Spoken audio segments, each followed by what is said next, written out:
All right. Okay, we are live. Let me just get myself together here. Happy Monday, y'all. Happy Monday. Okay, I think we have a few people in the room already. Let me know in the comments if you're here. Let's get this party started. Let's let everybody know on District that we are meeting the one, the only Misty of Virtual Antiques Marketplace, aka VAMP. Okay, they are so vamp. I love that word. I think it needs to be like a descriptor. Like she's vampy. I guess it is a descriptor, right? Like she's so vampy. They're so vampy. Okay, they got it going on. They're vampy. So guys, I want to share us out. If you want to tag someone, if you think someone should definitely not miss this live, please tag them in the comments. All you have to do is write the @ sign and then type out their handle here on District or their first name. Sometimes the first name works easier than the handle. Hi, Jamie. Welcome in. Hi, Debbie. Hi, Cheryl Shiny Squirrel. That's such a great name. The names here just continually wow me. My name is so boring. I need to have a more interesting name, guys. So I'm going to share this out to the community. And I told Misty we would bring her in like 3 to 5 minutes into the live just to make sure that we have a full room and we can get started. I know you guys probably are doing a couple of things like making dinner or putting kids down, whatever. We're going to make this a nice power hour. So definitely put some earbuds in if you can't watch, because we're going to share a lot of information and I don't know Misty at all. So I will be learning with you. So I'm really excited about this interview. Hi, my favorite jewelry addicts. That's right. We're the best jewelry addicts. There's many of us that we have yet to meet that get to join our community. But we are the best. We are the OGs. Okay, so let me share this out. All right, let's meet Misty. Oh, and shoot, I was going to send out a newsletter. Hold on. Make sure my newsletter. Yeah, here we go. We're going to have a full room tonight, guys. A full room. And if you are watching on Facebook or YouTube, head over to vintagejewelryaddicts.com to tune in with the marketplace. So you're not just watching the stream. A virtual antiques marketplace. And if you're here, guys, let me know in the comments. Let's get this algorithm going. Join live now. Exclusive. It's going to be a fun and inspiring interview. And I know we all can always use a little bit more inspiration and some positive vibes. We're all about positive vibes. Okay, who else is here? Angela's here. Hey, Angela, I saw your message. I'm sorry I didn't write back to you. I'm not on Facebook as much as I used to be, so I will definitely get back to you. However, thank you for being here. Thank you so much for being here. We're just going to wait like one more minute. I believe that Misty will be, she'll probably request. No, she can't request. I have to invite her. That's right. I have to actually invite her. She can't request to join. So we've got 14 people. This is awesome. Hi, Diane. Let me see if there's any new names. Any new names? SKO Sack, what's up? I'm stalking my show for your first show with VAMP. Congratulations. What a great name. Cheryl Shiny Squirrel. I have a friend in Austin who rescues baby squirrels. And she has convinced me that I need a pet. I need a squirrel pet. With us. Oh, okay. You're signed up for a new seller spotlight. Amazing. And we still have a few slots open, guys. I'm not going to talk about that right now, but probably tomorrow I'll go live. We still have a few more slots for the new seller spotlight Wednesday and Thursday. Hi, Moldo Love. Phalic, nice to meet you. I am mispronouncing everybody's name left or right. Forgive me. Cheryl, we welcome you. We're so happy to have you. We love new sellers. We're all about new sellers. We do this every month. If you guys are new, we do a new seller spotlight every month to make sure y'all, you're on a train. You feel like you're a part of something. You're not all by your lonesome. And we promote you. So we share you out with the announcements. We share you in the chat. We stream you. We do all the things. Okay, I see that the newsletter just sent, which is so amazing. Okay, so I know that she's probably anxiously awaiting to pop in. And so I'm going to invite her right now. Why do I forget how to invite people? Oh my goodness. I forget how to invite people into a live. How do I do it? Okay, click the viewers, right? Now I see the views. Hold on. Oh my goodness. How do I invite? I might have to go look at my notes. Why am I? Oh my gosh. You know what I'll do? I'll find her handle right here. I think I just click her name. I thought that was a different way to invite. Oh my goodness. You guys see, anybody can host a live. We all sometimes have technical mishaps. There she is. Hello, beautiful. Hello. How are you doing tonight? I love the look. I was just going to say the same thing about you. Although this light makes my eyes look like I got the laser beams coming out of my... I see I that. might move that light over a little bit. There, it's a little bit better. Oh, no, it's still kind of there. That's all right. We'll have laser beams coming out of our eyes. I love it. Love it. How are you today? I'm good. I'm good. I know I was watching, I was watching backstage and I was like, oh my gosh, she's so cute. Look at her. I love like cross, like patterns and I love it. Yes, I am hardcore doing that today. It's winter and we're getting snow in 2 days, so I'm in my comfy mode. Yes. Yeah, I love it. Yeah. So cool. Okay, so we've got 18 live viewers. I know there's going to be people coming in and out. Hi, Cheryl. Hey guys, Cheryl. Is she from VAMP because she's debuting in our community on Wednesday? Yeah, she is. She is, and I think she's going to be doing her first jewelry show over on VJA, so that's exciting. Hi, Beth. Hi, Beth. Hi, guys. Yesterday's treasures and more. Welcome in. I know we're going to have a ton of VAMP members. Thank you guys for being here. We appreciate you. We welcome you, jewelry addicts. We are addicts. We truly are addicts over here. Willie. We really. Hey, Willie, I've been telling them. I've been on VAMP saying, you guys got to join. You guys got to join. Guys got to join VJA. So start tagging people if you can, guys. If you are over here from VAMP, tag people. We'll get them in the house. Maybe I should maybe I'll go on VAMP and I'll type up a thing right now. I'll do that right now. Do it. I'm going to tag a few people too. And for those of us that are here from Mrs. Jewelry Addicts, if you haven't gotten the memo, and we're going to be talking all about VAMP with Misty and her life story, your whole life story, Misty. I want to know from zero to now. Oh boy. But VAMP is the #2 largest marketplace on District. So if you head to the host notes, there is a direct link. But if you also go to top marketplaces, you will see VAMP at the top. So it's really easy to join from there. Yeah. Yes, guys. So yeah, check out the host notes so that you guys can join, but we'll also reshare the link as well and the replay. Yeah. So, not here live, you can obviously check that out. So Misty, okay. So first of all, there's so much to talk to you about, and I don't know you really at all. I mean, like, Stephanie and I've only talked a couple times. Like we've got some mutual friends, but like we've just kind of talked a couple of times. But I kind of feel like the times that we've talked, we have like the same kind of mindset for what we would like to see on our marketplaces and the same kind of goal, very similar goals for our marketplaces. So we kind of, I don't know, I felt like we kind of hit it off a little bit. You know what I mean, Stephanie? A little bit. I totally agree. And it was so funny because like when I first messaged her, I'm like, I hope she writes back. In my head, I was like, I hope she writes back.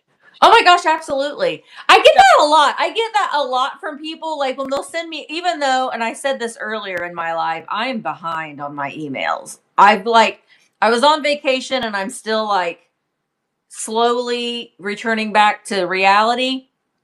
But I get that a lot from people. They're like, I can't believe you wrote me back. And I'm like, what do you mean? I'm just answering your email. Because we're nice. I don't understand what you mean. You can't believe I'm writing you back. I'm answering your email. I might be a week late at answering it, but I don't understand that. I don't know. I don't understand why that's such a surprise. Right. Well, I think it just goes to show that we get like starstruck by each other, but we're all just people, like in the end. Listen, I met the Mandalorian and Chewbacca last week at Disney, so I know I was very starstruck, but I am not Chewbacca. I am not the Mandalorian. Do you know? But it's a really weird. It's a really really weird thing because I'm just a goofy girl from Indiana that likes to talk a lot and it likes weird things. I mean, that's just I don't know. Mm-hmm, mm-hmm. Hashtag relate. I'm from Pennsylvania. Yes. Yeah. Yeah. Um, Yeah. It's just and it, like weird. it's different. It's very different. Like it blows my mind. I've had a couple pop-ups in my brick and mortar and like people come from out of the country and I'm like, it's Oh, the weirdest thing ever. I still I don't it's shocking every time. Every oh, time I'm literally shocked. that is so awesome. And okay, so I didn't know you had a brick and mortar at all. So let's get into it because there's obviously a lot for me to discover. Obviously, you might have to skip over, have some cliff notes, but what is like, Misty, what is your story? How did you discover secondhand? Why do you love Well, secondhand? my parents were antique dealers. So I this has been my entire life ever since. I mean, I think I went to my first garage sale in a baby carrier. You know, Wow. I before I could even walk. So I mean, growing up, I always thought that this is what everybody did. It's all I knew. I mean, my mom was a stay-at-home mom slash she also was like the vintage curator in their they had multiple antique booths and multiple antique malls. Their best friends had a brick and mortar, so they also were kind of to that as well. My dad worked for General Motors during the day, and on the weekends, that's all we did. We went to flea markets, we went to garage sales, we went to thrift stores, and I just thought that that's what everybody did. Everybody does this. So, um, you know, and you get through a phase where like you hide in the car because you don't want people to know that your clothes came from a garage sale. And we were middle class. I mean, my dad worked for General Motors. We were a middle class family. We That's just the way that we chose that my parents chose to live their life. We had secondhand clothes, we had secondhand furniture, we had secondhand everything in our house. And so I don't know, it's always kind of instilled that why would I want to pay full price for something? Or why would I want to buy something that isn't as quality as something else? So it's still kind of embedded in me a little bit. I mean, we just recently bought new cars. Wow. I mean, we just don't, we don't, that's just not what we really have done. So it's always just kind of stuck with me. But, you know, I went through a phase in my life where I was like, everything in my house is going to be modern. I don't want any of this old crap in my house ever, you know, but every time, and I think there's probably a lot of people that are resellers, whether they're doing it full time or they've dabbled in doing it full time or they're doing it as a side hustle or whatever, you always have it in the back of your pocket that you can pull out. So if you're working a regular 9 to 5 and you're not reselling full time, I mean, I've only been a full time reseller for about 5 years now. Wow. I've done other things, but you stop doing it for a little while, but you can always come back. It's something that you can always, it's a skill. I guess it's a skill that you always have to fall back upon if you need to make a little bit of extra money. I mean, I probably a lot of people that are in this room have looked around in their house and they're like, I don't need that anymore. I'm gonna sell it on eBay. Or, you know, like I'm sick of looking at that. So it's always there. Um, I don't know. I mean, it's just always there. You could always kind of fall back upon flipping something to make a little bit of money when you need to. I totally, totally agree and understand. So I'm more of a fashion reseller. So Yeah, I closet and I'm like, what am I not wearing yeah. anymore? Buy. And then I use that as an excuse just to buy more. Honestly, it's just like a rotate. It's like this is so last year. Yeah, even though it's from the 70s, but like in my Even though if you watched the Super Bowl last night, apparently bootcut jeans are coming back in style. that's so funny you bring that up. I was watching with my husband and he didn't see it the way I did. I was like, babe, he's wearing bell bottoms. This is all anyone's going to be talking about tomorrow. And he's like, no, I And don't it think. was. And I sent him Instagram reel after Instagram. And I'm like, I don't have those anymore. I got rid of all of those. We need to And go. I'm 5'3". So Oh, nice. they were like they dragged the floor and they're afraid, and I remember tripping and they'd be muddy or wet, and it's like I don't know if I want to go back to that, but yeah, that was a lot of fun. Well, thankfully we have Taylors now and we're adults, so we like make adult Yes. decisions. So, Yeah. Karen said, "I'm never going back to those jeans." Oh no. I don't know. I mean, I have on jeans today, which is a big step for me Yeah. because I'm normally in my leggings, so I do have on jeans today. Because this sweater is too short and you can't wear it with leggings. You know what I mean? You got to wear it with different pants. Definitely. Oh Mhm. gosh. Okay, so your parents were antique dealers. Still are. Well, my dad still is. My mom isn't, but she'll sell things. My mom, they're divorced now. My mom lives in Florida, and my dad actually lives with us now. Um, so my mom will still like sell things on Poshmark. So it never leaves you. You know, once you do, it's always there with you, and you kind of feel like I don't know. There's just something exhilarating, and there's something really exciting about you make a listing and you curate it and you watch it and you like see it. You set it on its way, and then you see if people have looked at it and see people someone's bidding on it, or you sell it, and it kind of gets you wanting to do it again. And then you make another listing, and it's just always with you. I think once you start, You get addicted.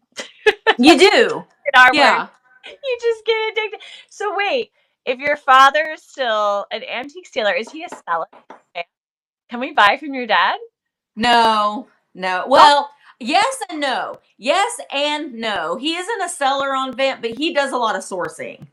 So okay. he does, and in fact, because I also sell on my YouTube channel as well. I have my live sales on Tuesdays on my YouTube channel. And he found a beautiful micro mosaic bracelet, a gorgeous micro mosaic bracelet from a flea market. So, he will buy things and source things, and it's fun for him. And I'm always like, Dad, I don't want to like ship big, huge things. Let's not buy a boat anchor, Uh, but or a piece of furniture or something like that. But still has a really, really good eye, and he likes to go out and source the things. But no, he is not. He can. He doesn't. No, he doesn't like computers. He can't do any of that. He just wants to go out and buy the stuff. It's fun for him. that's awesome. So he's like your picker in a sense. In a sense, yeah, Yeah. yeah. I mean, he just kind of does it for fun. He hangs out with his guy friends at the flea market every Saturday and Sunday. He fights those women when they bring out the jewelry. He doesn't fight them, but there's like a pecking order at the flea market. When these ladies come in and they're looking through all like because there's these guys that go to auctions and they don't care about the jewelry, so they end up just kind of dumping the jewelry in a big bin. And these ladies come in and no, my dad's right in there with them, rooting around and digging. But he finds beautiful micro mosaics, and I because there for a while he was just kind of picking up things. And if you're not, I mean, you're a jewelry girl, like looking at the way it's faceted, you can kind of tell the age. And so some of it's like, if it's got the individual facets, grab it. If it's like all muddled together, maybe not, So he like digs through and finds out certain ones. It's just fun for him to do. Makes That's him awesome. feel like he's contributing, and he contributes a lot. That's awesome. Oh, that's so beautiful. We love to hear it. We want more men selling in vintage jewelry attics. We have a few. So Yeah, I love that. Do you, we, there's a guy on YouTube. His name's the Costume Jeweler. Do you know of him? oh shoot. Oh, you need to I need to get you in contact with him. He is amazing. He makes these beautiful creations. It's the Ooh, Costume Jeweler. Some of you in the chat yeah, Cheryl. He is nice. absolutely amazing, and he would be so good. So good for VJA. So Oh, good. we would love to I'll have him. have to Okay, get you in contact with him. thank you. Thank you in advance. Great segue because okay, so we just learned the fun fact that Misty's parents were antique dealers. She's been a full-time reseller for 5 years. correct? 5 Yeah, years? full time for 5 years. Okay. Well, And really about 6 years full time. I yeah, was working in the school system. I was a Title I coordinator, and I worked with kids with reading disabilities, and I was a preschool teacher before that. So I just I needed something different, and it just kind of I was you know, we opened up a brick and mortar, and it was just kind of I had my mind on other things, and it just kind of evolved into I'm going to quit my job and I'm going to sell everything. So there was a time that I was selling on Poshmark, Macari. I was selling clothing. I was selling everything I could possibly find, just to kind of justify me, you know, leaving my job and just trying to sell whatever I could. I'm not a clothing seller. I don't like to do all those measurements. That's too mhm. math. It's too mathy for me. I'm not a math girl. I hated. Ugh, I just did. It wasn't my thing. So I feel like, and I think that a lot of people can relate to this. You sometimes have to kind of zone in on what your niche is and what you really, really enjoy and what you feel passionate about and what you want to learn more about. And, you know, there's always, I mean, of course, there's always things to learn and trends as far as fashion goes. But I don't know. I'm just a history lover, and I love learning about things of the past. So I just, you know, I like to stay within, once you figure out what your niche is, that's Mm. tend to what you everything else is kind of like, no, this is what I want to do, this is what I want to focus on. I love that. I love that so much. And yeah, you have to throw a lot at the wall at the beginning. Um, and even like within the niche, right? Like some people within the niche Hmm. just mid-century, or they're just Bakelite, or Yeah. they're, and I'm sure the same with antiques. But what I want to know, and I'm curious about, okay, so this is crazy. First of all, you were a teacher. Hmm. I can see how you were like, okay, burnout, need something different. How did YouTube happen? YouTube is a kind of a funny story. So my daughter started a YouTube channel when she was, you know, in high school, living at home. Gosh, I mean, I started my YouTube. I meant to look this up today and I forgot. I'm really bad at like knowing dates of like when things started, because I'm not much of a I'm not much of a planner. I jump in. I just jump in. If I decide I'm going to do something, I just jump in. I don't overthink it. I don't think Mhm. about the coulda, woulda, shoulda. I just jump in. And so dates of when I start things sometimes are a big blur because I don't pay attention to it. I just jump in. But she had a YouTube channel, and I just thought, why? You know, what you do? And I thought, well, I'm going to start a YouTube channel, and my YouTube channel is going to be better than your YouTube channel. It was just kind of a joke. It was just like and she was like, whatever, you know. And I did, and I just kept with it. And she Yeah. didn't. I mean, she just, you know, it was just, she was a teenager. It was just something that she was just playing around with. But then I learned that I could really connect with other people that also liked a lot of the similar things that I did. And, you know, just by watching other content creators and just, you know, one of the very first content creators, and I still watch them this day and I love them so much, is Rally Roots. They were the Mhm. first, like, and they don't even sell what I sell. I mean, we don't even sell the same things, but their work ethic and how much time, energy, and effort they put into their business and how seriously they they took things, and I don't know, it just really kind of spoke to me. And I don't know, I love them. I still do. Mm. That's amazing. And so you basically started as a competition with your daughter. Yes. That sounds so petty when I you love think it. about it. I, I love it. So when was the moment that you were like, um, this is something that's more than like a hobby, right? With YouTube in particular, because I think a lot of people they're like, oh my gosh, YouTube is this crazy thing. I can't do it. It's a lot. It's a lot of work. It's a lot of work. It's a lot of well, I mean, I was posting daily content. This was before. Oh, I know that there was a point in time where it was a little bit easier to get monetized, and then it got hard, and I think it's gotten a little bit easier again. I don't know. I don't know. I don't pay attention to that. But when I started, you had to have so many watch hours, and I don't even remember what it was, and you had to have 1,000 subscribers. Right. And it took me a year to get 1,000 subscribers, but I was posting content every single day, and I wasn't getting paid for it. It was completely free. I was posting Goodwill hauls and garage sale hauls and hauls, basically. I didn't Yeah. know how to edit. So if you go back and watch some of my very first videos, and I highly recommend that you do, because if you are like on the fence about starting a YouTube channel, and again, you're one of those people that you're like, you overthink things. Don't overthink things. You just got to do it. You just got to do it. But go back and look at some of they're horrible. My very first video, I've got like jet black hair and this bright red lipstick, and the orientation's wrong, and I didn't know how to edit, and I didn't edit. There was no editing happening. Like if my dog was barking, the dog was barking, and if I had to get up, I got up and then came. There was no transition, there was no editing, there was nothing. It was just basic whatever. And then you just start, YouTube is a wonderful thing because you can learn so many different things. You can learn how to edit. You can learn about different editing software for dummies, which is what I did because I didn't know how to do any of it.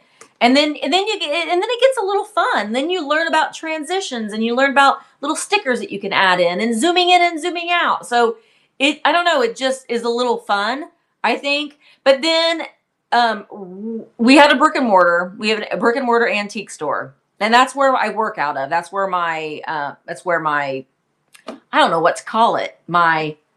It's just my workspace is all I call it. It's just my shop. We're not open to the public any longer. We do have a couple pop-ups every once in a while. We did 2 last year. And so it's just, it got to be too much. My husband and I were still both working full time.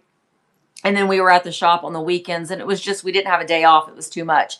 And then after Christmas one day, I just said, I'm done. And we were cleaning up after Christmas. And my husband said, okay, because he was done way before I was. And then I had all of this inventory. So I had all this inventory. I had 2,500 square feet is how big my building is, with all of this inventory. That was that was like the December of 2019. So it was right before the pandemic happened.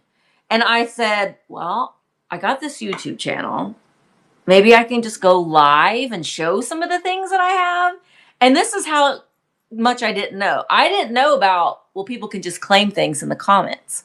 So I would hold things up and try to sell things and show it and sell it. And I would say the first person to email me can and then somebody in the chat was like, can't we just comment? And I was like, I don't know how that works.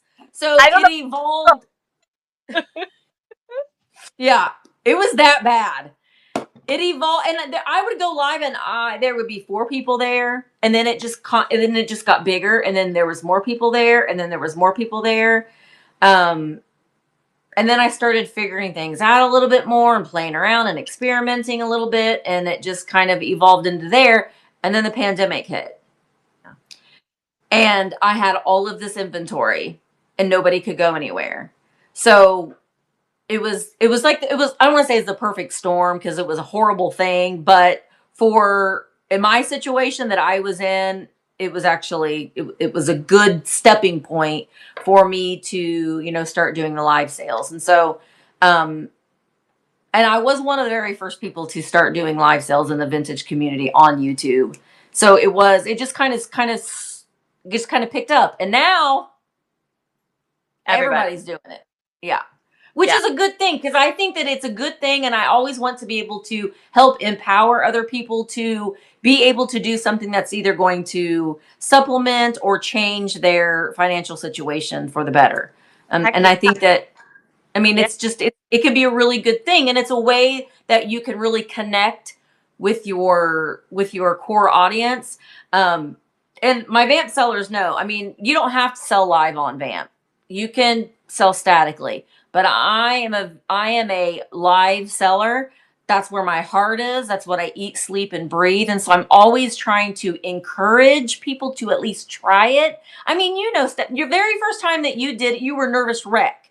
Mm-hmm. And it gets easier and it gets easier, and you start to connect with people, and those people connect with you, and they're going to come back. And you see their names in your chat, and it's very comforting. And you know that you're okay. And you're with a group of people that get it, and it just gets a little bit easier. It's scary, scary, scary at first. And I mean, you may not sell anything, No. but that's not what it's about at first. You're Yeah. building your community. You're building your core audience that's going to come back and it's going to stay with you. Mm-hmm. And also just, understanding what it's like for you. Like, what's your Mm-hmm. style? A lot of us, we also, like you said about, I think this is why we connect. I jump into things for better or for worse. I jump into things. So I don't like go study other people. And I think some of us were like, well, let me go watch all these, like these, Oh no, I can't. the best sellers. And then it's like, well, I can't do No. that. Can't, but you can do you. Yes. And you can work up to something that might be similar or better because it's for you. Like, And I think that what you just said is a very, very, very, very good point. And I would encourage other sellers, if they're trying to figure out where their grounding is, or where they, what their selling style is, I guess, don't watch other content creators. Because you need to be authentically you. yeah, And if you're quiet, and if you're soft spoken, and if you're just, that is okay, because a lot of people like that. Some people are like, I don't like that Misty girl. She is too loud. She's too obnoxious. She's just not my thing. There is someone out there, is a captive audience for different selling styles. And I say this a lot when I'm talking to my VAMP sellers in our meetings, is there are sellers that are the complete polar opposite of me. This is why, and that I love the idea of the duo sales, because you can very much have two different selling styles, and they can very much complement one another. And when there's a little bit of dead air, then the other one can kind of chime in. Or if one seller is kind of fumbling over, the other seller can be like, oh, it's a very good support system. So, I mean, if you are thinking about selling live, grab a buddy and do it with a buddy, because it's going to be and the first time you do it solo, but you may never have to do it solo. Maybe you're always going to do it with it. But I mean, I've had a sale with my selling buddy on my YouTube channel for 5 years now, 4 years now. that's awesome. We're still together.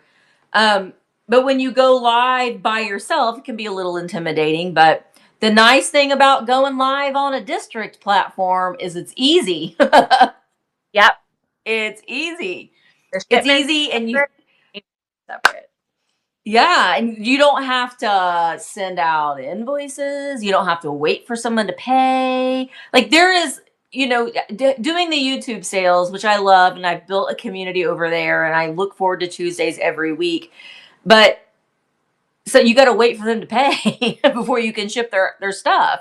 And Yep. sometimes you're looking at that table. Like, I have a table where I get everything packed, and it's sitting on the table, and 2 days have gone by, and 3 days have gone by, and you're like, those boxes sitting there staring at you. And I think, boy, it's not like that on VAMP, or it's not like that on a district, because they're paid. They're paid, and you pack it and you ship it, and that's it. It's not sitting there staring at you. Right. You are not chasing down people. Yeah, that's how I started. We started on Facebook. So same thing. Yeah. Live. Yeah, and it's called ghosting. I'm sure you Yep. refer to it. Yeah. Yep. You You get ghosted. You get stiffed. Yeah, and Willie brings up a good point. You don't get sniped. I know that there are people who are customers, because they have came to me and they have told me this. They don't like the YouTube sales. They don't like the Instagram sales. They don't like the Facebook sales. The reason why they don't like them is because they get sniped, and it drives them nuts. And I know that on YouTube, we do a thing called just in case. It's kind of weird, but like, because of the lag there's a lag there on YouTube, and it can be quite a big lag sometimes. So when we start counting down, sellers can put in a just in case or a JIC for, say it's selling for $30 and they put a just in case of 50. Well, if it's still at $30 and someone puts a just in case of 50, then they can win it for $1 over the highest bid. So it eliminates the sniping to an extent and eliminates the lag. But you're kind of damned if you do and damned if you don't, because a lot of people are like, well, I don't like that just in case because blah blah blah. Well, then you got other people that are like, well, I don't like not doing a just in case because I have a lag on my end and I can never win anything. Yeah. So the beauty about it on VAMP or on VJA or on a district platform is that you don't have to worry about that because there's no lag. Right. So hi, Bug. Right. Hey, Bug.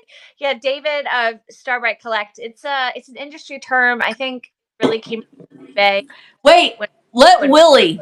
Yeah, Willie's going to explain what it is because Willie hates it. Hello. Yeah. And it's a little irritating though too sometimes because there will be a bid war going on and it's like $6, $7, $8, not, and you're like, somebody just needs to throw it down. We're gonna be here all night if we're just doing this dollar bidding. Yeah. I love it. Oh my gosh. Yeah, and it's just the way I like to see it is that everything is professional on both sides. Yep, absolutely. Both sides are held accountable. Buyer seller protection, transaction history, address. Like there's so much less room for human error, which make mistakes. So yeah, the way is set up, and with the duo live sales compared to Whatnot, if you guys do a duo live sale on Whatnot, one person has to take the payment and ship you the shipping. Yes, and isn't that crazy? Time they have to declare what they paid you as a cost of good, which always gets complicated because people think, well, I paid you like $99. It's like no. And it's just the fact that we don't have to muddle each other's money together. So you can go live with a stranger because you're like, hey, stranger, and you don't have to trust money. You don't have to trust them with your shipments where they have to send you the shipping label. Yeah. It's so much. It's so much easier to do. I mean, I don't know.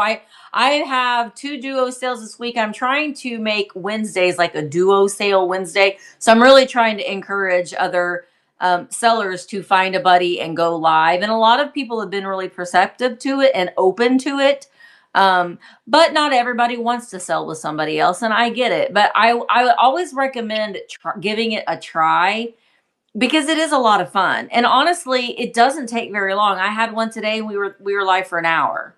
So it doesn't have to take a lot of your time. I like to do my duo sales 10 items each because it's a quick pace. It's an hour.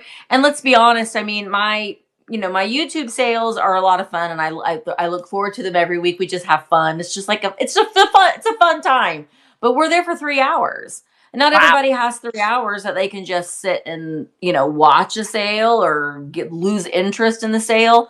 So the nice thing about running a sales on district, and especially with a duo sale, is that you could be done in an hour. True that. Okay. I love Elsie just said my co-hosting buddy is Gypsy. We go on for hours and hours. And that's okay. I mean, listen, sometimes I don't know, Stephanie, if you do this, like I encourage on VAMP the sellers just to go live and have a chat. Go live and have a chat build your community, maybe show a sale preview, show some things in your bins, just try to engage and connect with your audience. It doesn't always have to be a transactional live. So I really do encourage I'm not getting charged for the airwaves that they're consuming. It isn't. So go live and, engage professionally with your audience. You still have to, it's still a business and you still need to conduct yourself in a business way. But still have fun with it. Agreed. Agreed. Okay, so really quickly, we've covered a But lot. I have questions to the side here. That's why I'm like, we've definitely covered some of the bases, but I'm really curious. I'm going to skip to question number 5 because we are a vintage jewelry focus. We also allow accessories that are fairly size free. We just want things to be as size free as possible. And so we have recognized a couple of trends. People ask me all the time, what sells in vintage jewelry addicts? And I say, well, I don't know if that will sell or not, but I can tell you some trends. So like sterling silver, signed pieces over and over again, Native American jewelry, all of these yeah. are very popular. What are some of the antiques and the household goods and the shelf find trends that you've seen since launching? Well, for our marketplace, kitsch is always Oh, kind of a top thing. Kitsch, mid-century modern. But honestly, ephemera does really, really well on VAMP. really? Um, yeah, and really sometimes the ephemera that you don't think would do well can do well. Um, People like to have things that they can do, that they can create other things with, so useful things for like junk journaling and that sort of thing. I tend to always say, like, don't, like, if I'm selling something that I'm like, oh gosh, I hope they don't cut this up, and like, don't tell me what you do with it after you do it, whatever you're going to do with it. But that those types of things, like stacks of old letters, or those kinds of things are pretty hot right now, I think, too. um Containers, like bins or trinket boxes, or things that you Yeah. can put things inside that can be used for multiple different things. It can be used for jewelry, they can be used for cosmetics, they can be used for um little stash boxes for anything. That seems to be kind of on trend right now. Oddities are always popular. Okay. Like Yeah. baby dolls, like old baby dolls, and Creepy, weird, yeah. something that you look at and you're like, that's got a story to it. Uh-huh. That's got some kind of story to it. I don't know. Me, there's a phrase that a lot of us have been using a lot lately when we're outsourcing, is that sourcing for purpose. So I'm not just going out, and it used to be where, because let's face it, times have changed. I used to be able to just go out and just, like, I could get all kinds of things and it would sell. It would sell. It would sell. It would sell. But it's not like that anymore, for a couple different reasons. One, the pandemic is over. People are out, and they're out finding things on their own. Two, there's a lot of people that are doing this now. There are a lot of other sellers so there's a lot of options for people to be able to find things. And a lot of people are now, that were once a buyer, they are now selling things as well. So there's a lot of different elements that go into that. But yeah, I just think that buying with intentional purpose, so I can hone in on things that I feel like I've curated an audience for, or honestly things that just speak to me, things that I myself enjoy, which sometimes the things that I enjoy nobody else may like. But just not buying everything that I see to have a 2,500 square foot warehouse, that which is what I have, loaded with stuff that's going to sit there for 5 years. So I'm trying to be more selective of what I buy. I'm at the point right now where I have to go out and buy things because my inventory is very, very low. And that's exactly what I wanted to do. That was my whole point in what I wanted to do. I didn't want to have things that are sitting on a shelf. I wanted to, when I'm sourcing, I wanted it to really speak to the timing that I'm selling it in. It's not going to sit in a box for years. Yeah, Yes. being selective. Being selective. Yes. Um, because you spend a lot of money when you're outsourcing. You can spend a lot of money, and what that money is just sitting on a shelf. It's inventory debt is what I Yeah. call it.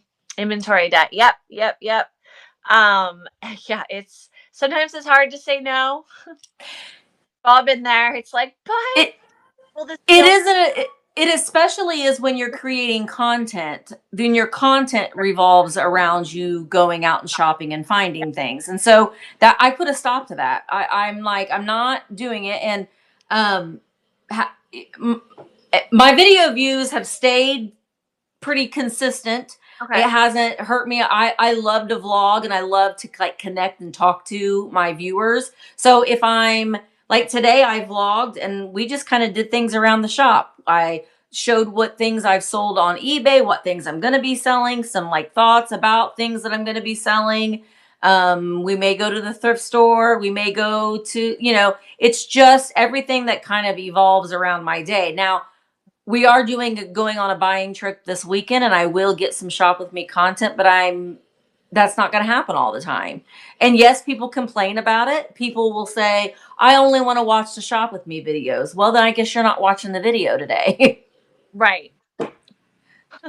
There's other people that shop with you. Sure, go ahead. Yeah. Um, I just don't want to be a constant having to spend money and things sit on a shelf Yeah. for Yeah. years and years and years. Yep. Yep. I have a peer, and she's a collector, vintage clothing. So I had a storage space. I had 3 closets. I had a storage space. Like I had all the clothes. This was like 10 years ago. And then slowly but surely, I just sold, sold, sold. I have one closet of clothing, but I love every single. Yeah. And and here's like the reverse psychology. Like I spent almost $150 on this. It's upcycled. It's reversible, so it's fully sustainable. It was like a bed duvet cover or something. So when I buy things, I spend more money Yeah. because I'm not buying $10 Right. items, $50. Yep. I'm one $50 item. So yeah. So when I'm coaching and I want to ask your best practices for your sellers, but I try to teach our sellers like, look, like you can sell the $3 items all day long if you want, but why don't you bring like the awesome stuff and you sell two, three, four, five, Mm-hmm. because Yeah. we're gonna attract an audience that's like, oh yeah, like that's the stuff that's worth investing in versus the like candy pieces that just they don't last long. You can't really You're resell them you yourself. you you hit the nail on the head. And in fact, if you are constantly selling these things at like $5 and $6, Mm. that's what you're going to be like your customer base is going to expect that every time. So if you're constantly selling things and it's like you're bringing things and you're selling them for $6 to $8, there isn't anything wrong with that. I'm not saying that there's anything wrong with that. But it's going to be really hard for when they're okay, you're selling these items and your ROI is maybe $10, $12, and then you're like, well, I'm going to bring this, pretend this is really cool. I'm going to bring this thing and I'm going to try to sell it to you for $100. No one's going to buy it in your sale because they're like, well, where's the $8 thing? That's what so I think that it's good to have a balance there. There isn't anything wrong with, you know, selling lower priced items, especially if you already have these lower priced items. But if you're actively going out and just trying to source Sourcing, lower yeah. priced items, Yeah. then that's what you're going to be doing probably for a while. And when you try to up your game a little bit, it's going to be harder for you to kind of, get out of that Mhm. hole, I guess. Agreed. Agreed. So, okay, with in regards to becoming a seller on VAMP, how might one do that? Do you also allow for jewelry resale? I heard Mhm. trinket jewelry boxes, which I love. So, kind of walk us through that, and then we had briefly talked about this, but how do you communicate with your sellers so that they get support? Well, on VAMP, the main guideline to sell on VAMP is items have to be at least 25 years old. Okay. I know that when you tell people vintage, people will argue Yeah. days and days and days on what's considered vintage. But for VAMP, items have to be at least 25 years old. Yes, we do allow vintage jewelry as long as it fits. Basically, everything else has to fit into that at least 25-year-old criteria, but we are not a clothing seller. So Yep. we're not selling vintage clothing. We're not selling now handbags is kind of a slippery slope. Like I consider more, I want to see more antique handbags and that sort of thing, not, a 1998 Coach bag necessarily versus like an antique beaded, Whiting and Davis handbag. And I do basically the two main things have to be at least 25 years old. And to remain an active seller on VAMP, you have to have at least 10 active listings up every month. That's it. I deleted over 200 sellers in January. We had almost 600 sellers on VAMP. And I deleted a lot because they didn't have any listings up.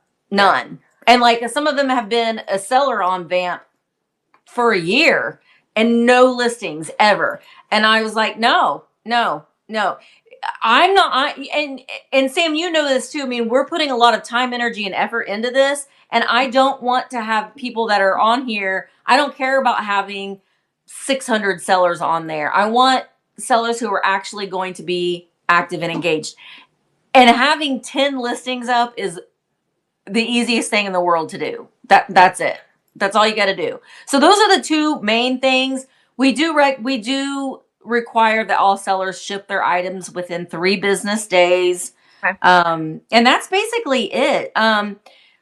I do recommend that sellers do have some sort of, you don't have to, but I think it's always a good idea, especially in this day and age, to have a Facebook, have a business Facebook, have a business Instagram separate from your personal one that you can just solely focus on, putting pictures of the items that you're going to be selling or just kind of self-promoting yourself a little bit. Yes, I want people to promote VAMP as a marketplace, but to me, it's more important that our sellers promote themselves and self-promote their own business in their own antique booth. Because I consider them they have a virtual antique booth. Because it's also important too to multicast. Like if you are live on, Facebook, Instagram, YouTube, and District all at the same time, that's just more eyeballs that are going to be able to notice you. So I know that there are some criteria for Instagram and Facebook to be able to go live. So just work towards, getting those followers so you have the ability to multicast. And that's basically it. I mean, I don't think it's really too much to ask to have 10 active listings up. No, it's not. Yeah. We run into the same problem. Well, it's quarterly, so it's called the purge. So yeah, if people don't, I do it every month. I'm just like every month. We should. But the thing of it is, and I went live and I said this the other day. It irritates me that you have sellers and they don't know what's going on. And I'm like, why do you mean you don't know what's going on? You didn't know that you had to have 10 active listings up? Because I put it like 15,000 times in the chat rooms. So that's telling me that you're not coming on and you're not checking the chat rooms. You have to know what's going on. Why would you not want to know what's going on in a marketplace that you have a booth in? Yeah. You got to know what's going on. Mm-hmm. Come and check the chat rooms at least one time a day. If you're laying in bed, we all do this. We're laying in bed, we got our phones and we're looking. Check and see what's going on. It will take you 5 minutes. It's true. And I say this to my admin all the time because you don't always see your notifications from District. I don't know what it is. Mine are turned off. I don't even have mine turned on. I don't have any notifications turned on because I have ADHD and it makes my brain crazy. The noises and the dinging, and I have everything turned off because it makes you go in and makes you check. It does. Yeah. Yeah, it totally does. So yeah, so it's, again, it's just about being active enough where if you miss something, you ask a question sooner versus, oh, that happened 2 months ago.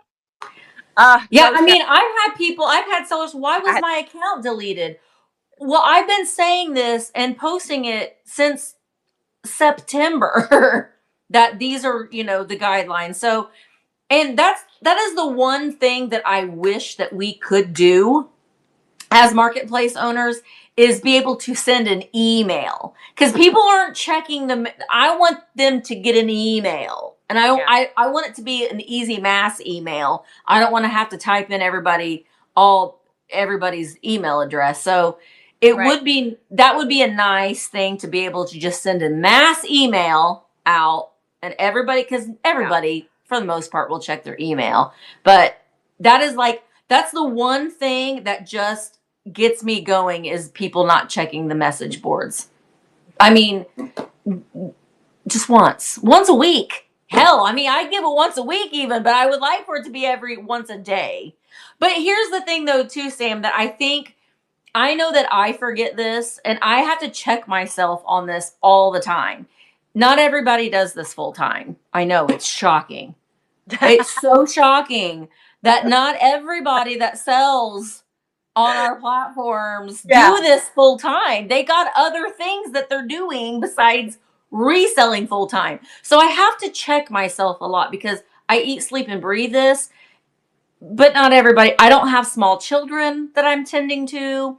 I don't have another job that I have deadlines for. So it is something that as aggravated as I can get, I have to check myself yeah, because it isn't fair for me to have that expectation on people's lives that don't do this full time. yeah, yeah. Mm-hmm. It's Yeah, it's totally true, and and the way I look at it, and guys, we're almost having like a marketplace owner chat here, but I'm like well, giving I you. think that we're both very transparent. We are both very artistic, so I would just say to everyone, if you're giving me energy, I will give you energy back. And unfortunately, I didn't do this in my dating life in my 20s and early 30s. But if you give me energy, I will give you energy back. I won't just give you energy. So, like, Elsie, for example, she's behind the thrifting teacher. She's like, yeah, I want Yeah. to do trading. And I'm like, F yeah, we're going to do this. We're going to do this. She hosted the best Bakelite trading ever to the point where people were saying that she should be charging for it. Um, Oh, that's so so, awesome. Good job, Elsie. yep. That's Yeah. amazing. I love that. If you want to check it out or like share it out, totally fine. I mean, so much knowledge. So yeah, people that step up and want to be seen or want to grow themselves. I know I'm speaking for Misty, but I know we both would be like, let's go. Because Yeah, I have that too. I've got some amazing admins. Bug is one of them, but and Jilly is one of our Canadian sellers. And I told her the other day that I consider her like the Canadian ambassador. Because there's a lot of stuff that's going down the pipeline, and so I have no idea about any of that. And so I think it's really important to have people that are like, okay, I got this, I can, I can do this, I can take care of this. And it's just an asset to the whole marketplace. So I know that that is definitely something that is very, very nice to have people that their heart is in it and they see it as being a good thing for the entire marketplace, not just for themselves but for the community as a whole. great point. Great point. Absolutely. So Yeah. speaking of marketplaces, I want to end. We've got like 2 questions just to wrap. If you guys have questions, please ask them. Yeah. This is your chance because well, Misty will write back to your emails, but it might take her a week. So now you can ask her and she'll respond. Yeah. I'm so far behind right now I, and it drives me crazy. I totally get it. But I'm curious, and you might not be this type of person. Maybe it's like it's ever evolving. But what are your goals for VAMP for 2025?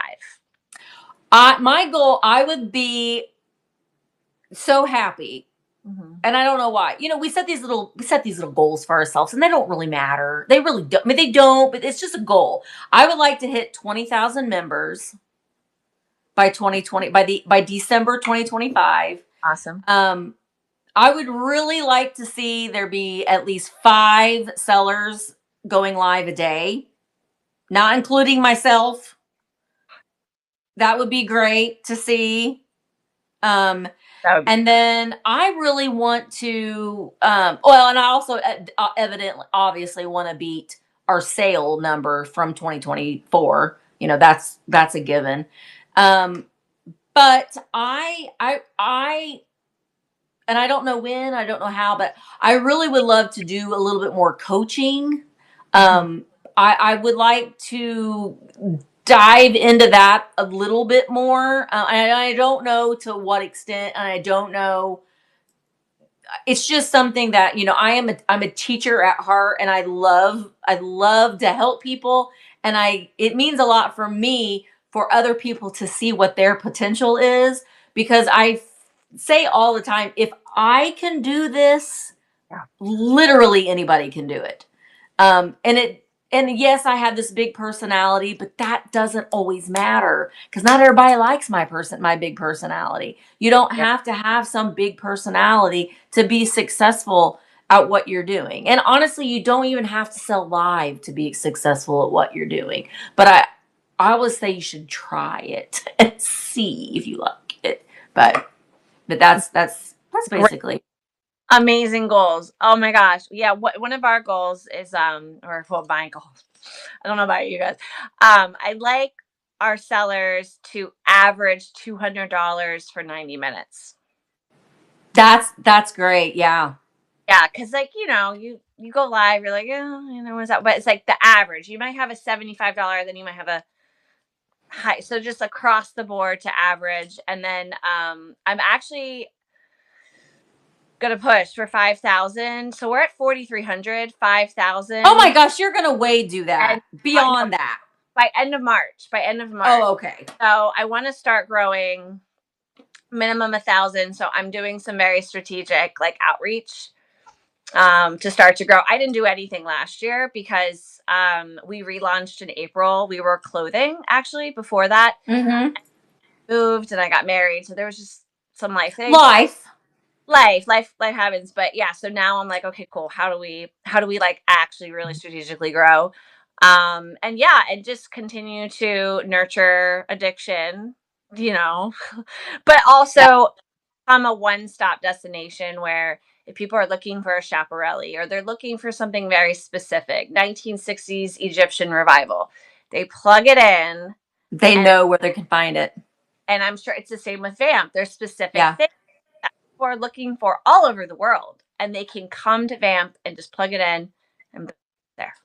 And that's kind of one of the reasons why I wanted VAMP just to be a smaller niche. I mean, I've got over 600 applications right now pending.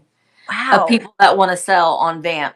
But I'm very, very selective. And I'm very, very, and I check the applications every day. And I will say that if you want to sell on VAMP and apply on VAMP, I approve people every single day. I go in and I look at it every single day.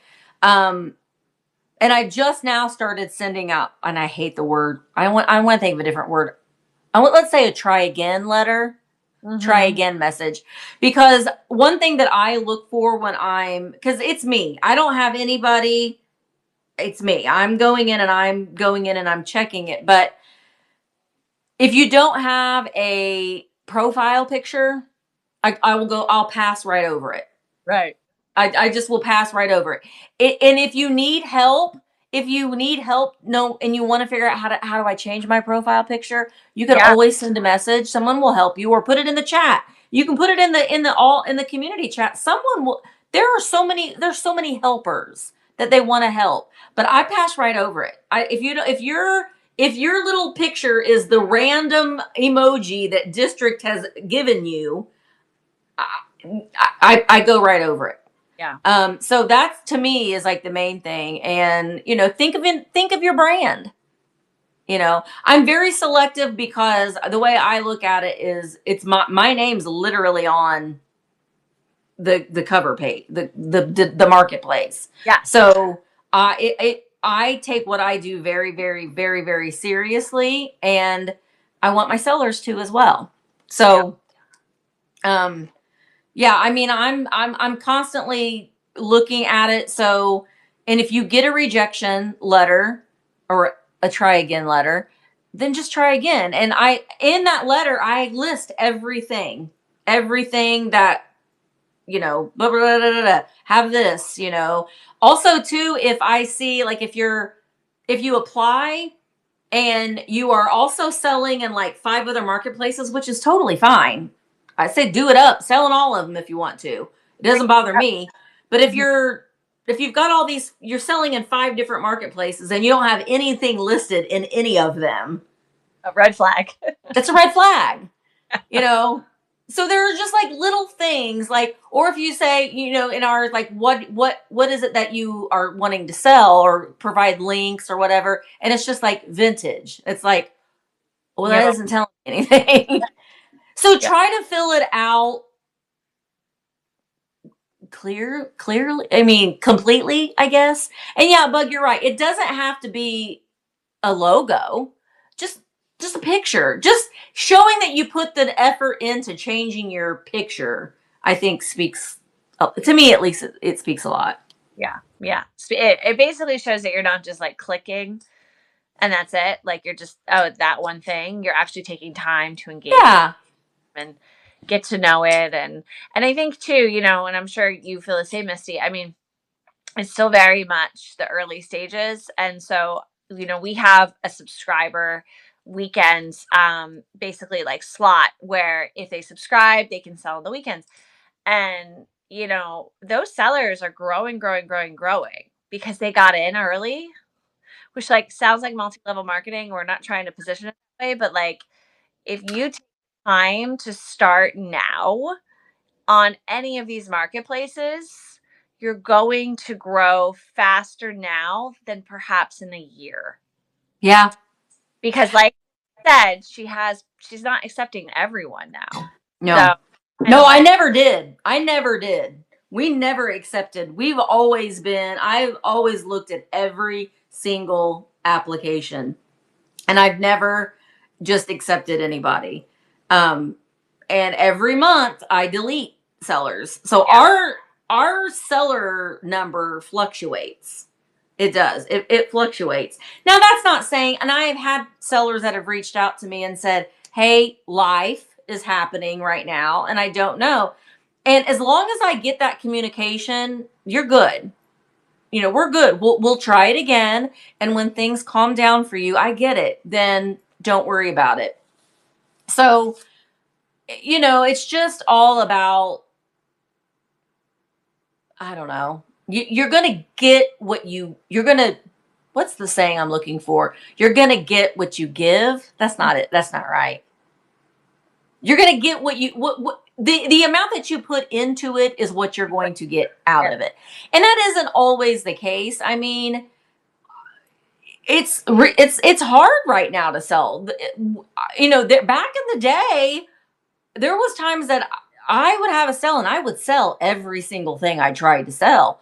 Those days are gone. I have sales, so I still do not sell everything that I'm trying to bring. Right. And that's a humbling experience, and that's a learning experience. You're learning, okay, I'm not going to buy that, or I'm going to slow down on looking for that right now.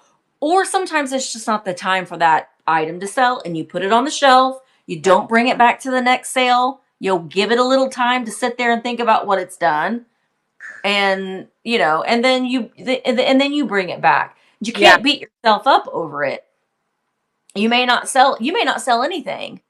You may go live and try to sell things, and you may not sell everything. And I'm telling you, those sellers that have those sales where they don't sell everything, and then they're coming back the next week and they're having another one, and they're coming back and they're having another one, and slowly it's paying off for them. I see it. Sam and I see everything that's going on. We see all the numbers, we see everything. And I see those sellers that they're not giving up. Yeah. They're coming back. They're doing it again and they're doing it again and they're doing it again. Yep. And Yep. I mean, I could give very personal shout outs, but I don't want to talk about right. anyone. Yep. Sales. There were some sellers at the beginning. I'm like, ooh, I don't know if they're going to stick around. They stuck around, and I'm starting to see the results for them. And I still feel like they have a lot of room to grow. Yeah. At the same time, we're all here for different reasons. So Absolutely. if you don't want to make $200 for 90 minutes, or if that's not your goal, that's okay. But you can improve. Like you can. In terms of you can make more money, or sell Yeah. more. And it really just has showing up because people remember you. Yeah. And what people like, back to what Misty was saying, and you start pulling different things and buying different things because you know who your customer is. Yeah. And it also too, it doesn't everybody, again, checking ourselves a little bit, because I have to do that. If somebody comes in and they're not everybody's doing it because this is what's paying their bills. Some people are doing it because it's fun. It's a hobby. They look forward to doing it. They're hanging out with people, like-minded people that also enjoy this thing, what they're doing too. And if they sell things, that's great. If they don't, well, that's okay too. It's not. It doesn't always have to be so cutthroat. We're thinking that it has to be like so like Make more. right. And so it just doesn't changing that mindset, I think, a little bit is a little freeing too, because you don't have to be, you're not in competition with anybody. This is not a competition. It is you doing what you need to do, what feels right for you in this where you're at right now in your journey in reselling. Love that. Love that.